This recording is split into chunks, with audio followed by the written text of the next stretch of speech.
Hi, Big Jim here. Not on Lucille Marie, but working on Lucille Marie. So I've got my doors, my custom doors that I built a couple years ago on the table here.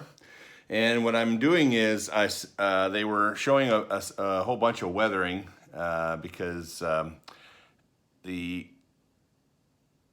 the goal is to keep them waterproof and weatherproof and also protect them from various kinds of damage. And so the original doors were epoxied with West Systems epoxy and then varnished. At the time, I was.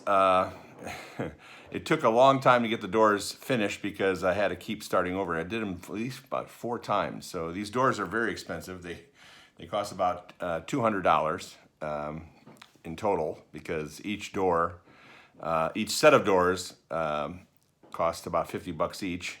And then I had to do it 4 times, so that's 200 bucks. Anyways, and I wish I would have recorded the whole process there because you would have enjoyed that. There's a lot of little things that you have to keep in mind when you're building a door. You've seen other channels building hinge doors, removable hinge doors for their boats, and a lot of them go very thin. I made mine, pretty thick so that they're not only doors but security doors. So these are the doors that stay on the boat 99% of the time. We don't use the drop leaves unless these doors are not available because first of all, these doors are much easier to get in and out of the boat with. So even when we're on the lake, it's a lot easier than to use these doors than to use the drop leaves because you always have to pull them out and then you got to find a place to put them. Whereas these doors, they hinge open. You can remove them. We remove them on race days, but on normal cruising days, we typically leave them in place, and especially if it's raining or any kind of other weather happening, we leave the doors in place and usually close them. But they're much easier to remove. So what I did was I created these doors. They're very substantial oak doors, and now oak is a semi water loving wood. So in other words, it doesn't have a problem being near the water. All wood needs to be protected from the sun because UV is what kills most wood.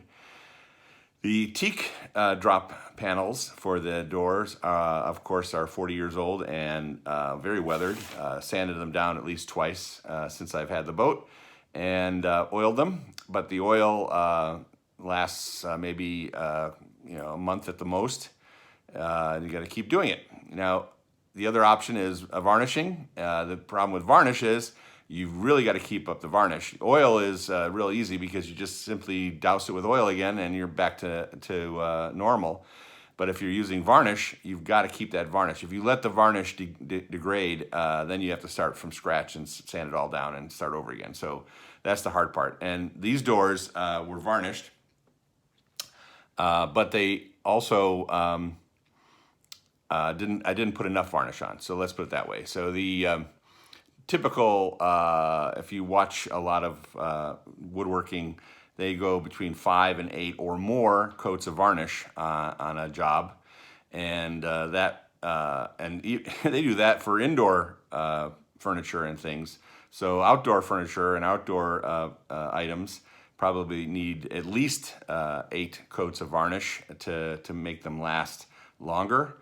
And then, of course, you got to redo that every year. And sometimes you might have to do it more than 1 year, depending on where you live. And if you're in an area where the sun is out all the time, in the Midwest, we're either lucky or unfortunate that we don't have the sun every day. We have a lot of cloudy days. So things last a little bit longer when they're varnished. So anyways, what I'm doing right now is I've got my, the previous job was done with West Systems. And as you know from some of the other videos, I've been starting to experiment with Total Boat epoxy.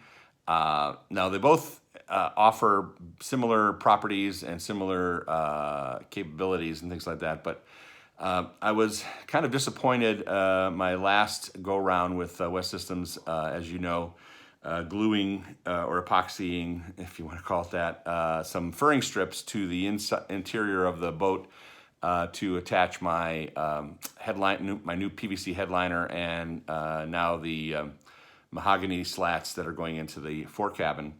I had a whole bunch of problems keeping those furring strips in the main cabin adhering to the interior of the hull.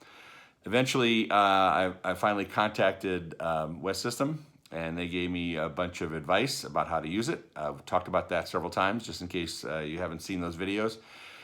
Basically, the concept is West Systems epoxy is not directly compatible with polyester epoxy and resin. So what you want to do is you need to make sure you prepare the surface properly, and that's the key there. So far, the Total Boat polyester epoxy seems to be doing a great job without any prep at all. So far, I've glued all of the furring strips to the fore cabin bulkheads and hull, and none of them have shown any signs of looseness or instability. So they're holding on pretty nicely. But we're talking about polyester on polyester, so the chemistry is different. The trick with West System, if you're still want to use it for those kinds of projects, is basically you have to make sure you prepare the surface properly. So sanding it down, wetting it out with unthickened epoxy first, and then applying the thickened epoxy with whatever item you're trying to attach or repair, and that will serve its purpose. I've done other repairs and projects on the boat with using West Systems, and it works just fine. But you have to really be careful about how you prepare the project. So what we're doing today is wetting these surfaces out. I already did the one side. So on this side of the door, it's already been hit with the epoxy, and that's the first coat. I'm going to put at least 2, maybe 3 coats of epoxy on, and then start hitting it with varnish. Now the epoxy basically makes the wood waterproof. The varnish protects the epoxy from the UV rays of the sun, because I don't know why, but they have never come out with a product that I know of that is UV safe in epoxy. It'd be great to have a one-step solution to all these issues. But anyways, let's get on with it, and I'll bring you back in once I get all this done.